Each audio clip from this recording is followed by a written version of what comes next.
नमस्कार बच्चों, क्लास 7। जैसा कि मैं आपको व्याकरण में पाठ 9 था आपका विशेषण, वो मैं आपको करा चुके थे। आज मैं आपको पाठ 10 क्रिया पाठ में आज आपको समझाऊंगी और इसके प्रश्नोत्तर भी लिखवाऊंगी। बच्चों, इस पाठ को ध्यान से आप सुनिएगा, ठीक है। दिनांक है आपकी 2/11/2020, कक्षा 7, विषय है आपका हिंदी, पाठ 10 क्रिया चैप्टर आपको समझाने जा रही हूँ, बेटा ध्यान से सुनिएगा। क्रिया किसे कहते हैं? जो शब्द किसी कार्य के करने या होने का बोध कराता है उसे क्रिया कहते हैं। यानी कि जो शब्द किसी कार्य के करने या होने का बोध कराए उसे क्रिया कहते हैं। जैसे गीता पढ़ रही है, तो क्रिया क्या है आपकी? पढ़ रही है। मोना चित्र बना रही है, तो मोना बना तो रही है, चित्र बना रही है, तो बना रही है, तो ये आपकी क्रिया है। उसके बाद आपका वर्षा हो रही है, जो हो रही है वो आपकी क्रिया है। धातु, क्रिया के मूल रूप को धातु कहते हैं। जैसे क्रिया के विविध रूप धातु से बनते हैं। जैसे गा धातु से गाया, गाओ आदि क्रियाएं बनती हैं।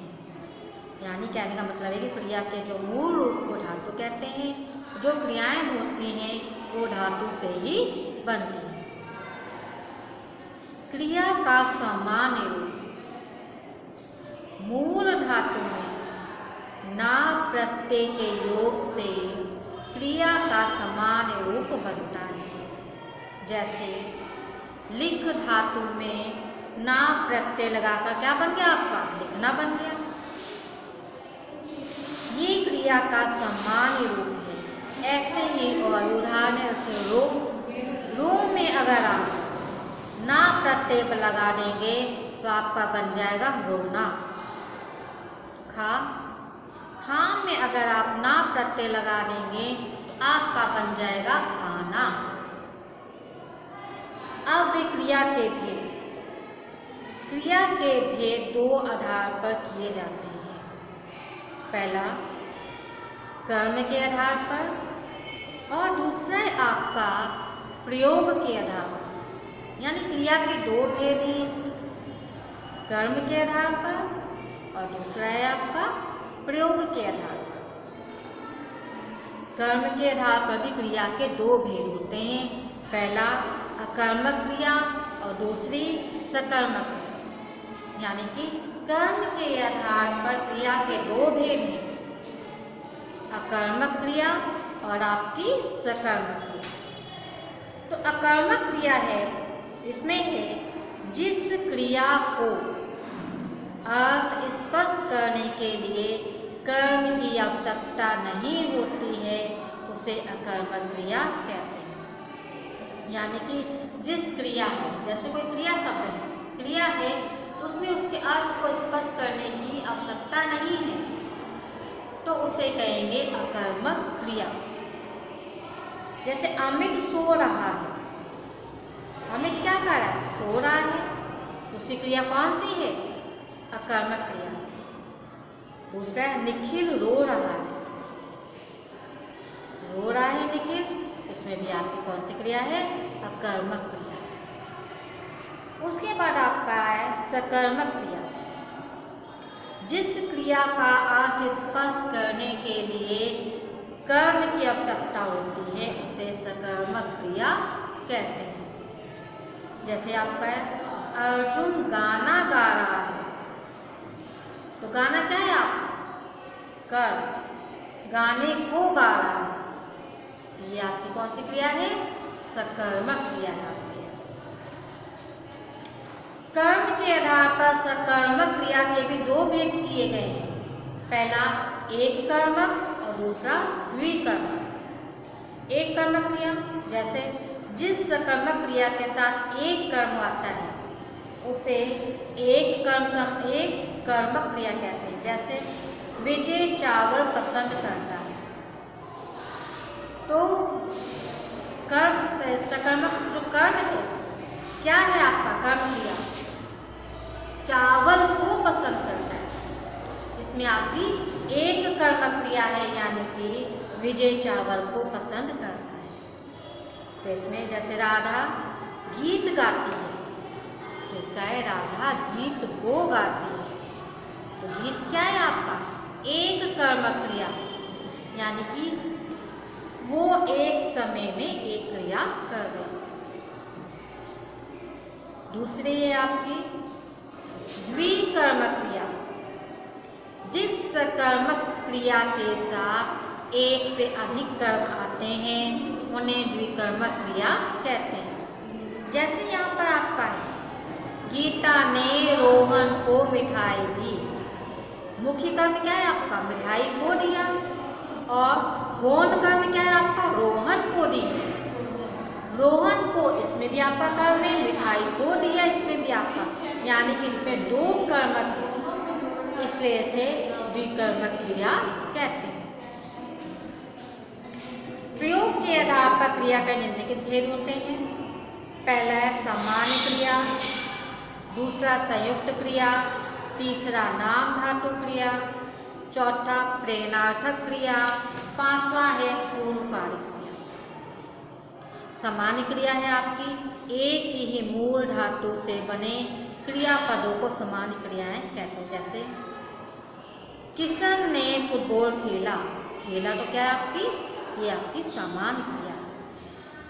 दूसरा संयुक्त क्रिया, जब दो या दो से अधिक क्रियाएं मिलकर किसी पूर्ण क्रिया का बोध कराते हैं उसे संयुक्त क्रियाएं कहते हैं। जैसे यहाँ पर दिया है राम ने चित्र बना लिया, तो राम ने किसको बना लिया चित्र को बना लिया, तो इसमें आपकी संयुक्त क्रिया है। फिर आपकी नाम धातु क्रिया, संज्ञा सर्वनाम विशेषण और से बनी क्रियाओं को नाम धातु क्रियाएं कहते हैं। ये क्रिया इस प्रकार बनी होती, जैसे संज्ञा से बनी नाम धातु क्रिया क्या है आपकी झूठ लज्जा। झूठ को क्रिया जब बनाएंगे नाम धातु क्रिया बनाएंगे, झूठ का बन जाएगा झुठलाना, लज्जा का बन जाएगा लज्जाना, हाथ का हथियाना, बात का बतियाना। उसी तरह सर्वनाम से बनी नाम धातु क्रिया है अपना, उसका बन जाएगा आपका अपनापन।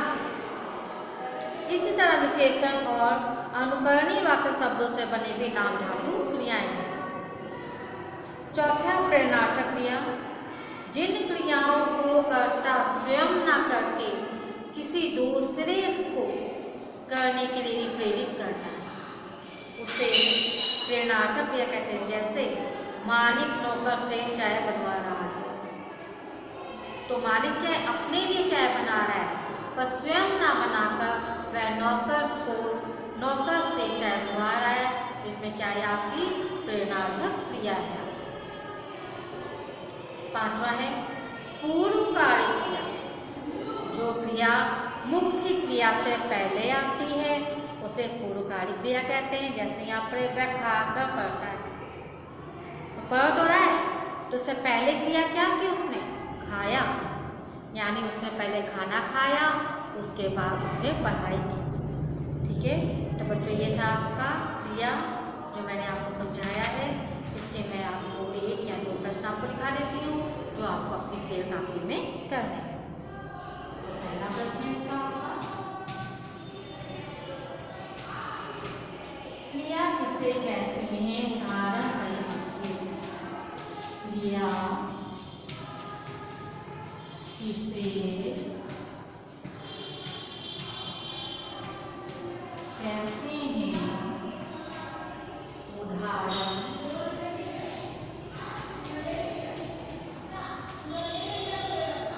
सहित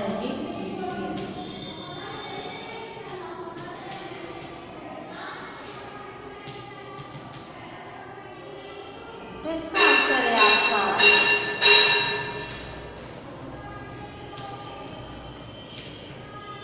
जो शब्द किसी कार्य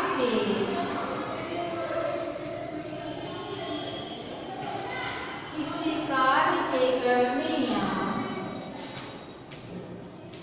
होने का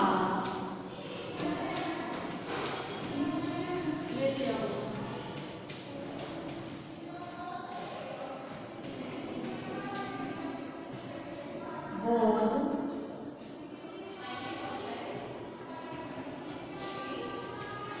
कराते हैं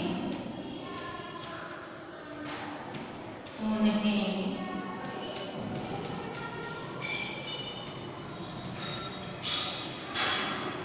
क्रिया कहते हैं। जैसे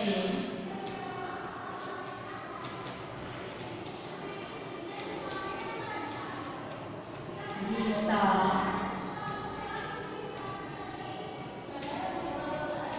जैसे आपका है गीता पढ़ रही है। तो बच्चों ये था आपका पाठ 10 क्रिया जो मैंने आपको समझाया, और इसका एक प्रश्न क्रिया किसे कहते हैं उदाहरण देकर समझाइए। ये आपको अपनी फेयर कॉपी में करना है। इसके साथ ही आपका होमवर्क है पाठ 5 लिंग के प्रश्नों पाठ 5 लिंग। इसके प्रश्न उत्तर आपको होमवर्क कॉपी में करके क्लास ग्रुप में सेंड करने हैं, ताकि मैं आपका क्लास वर्क और होमवर्क दोनों चेक कर सकूं और आपकी अटेंडेंस लगा सकूं। नमस्कार।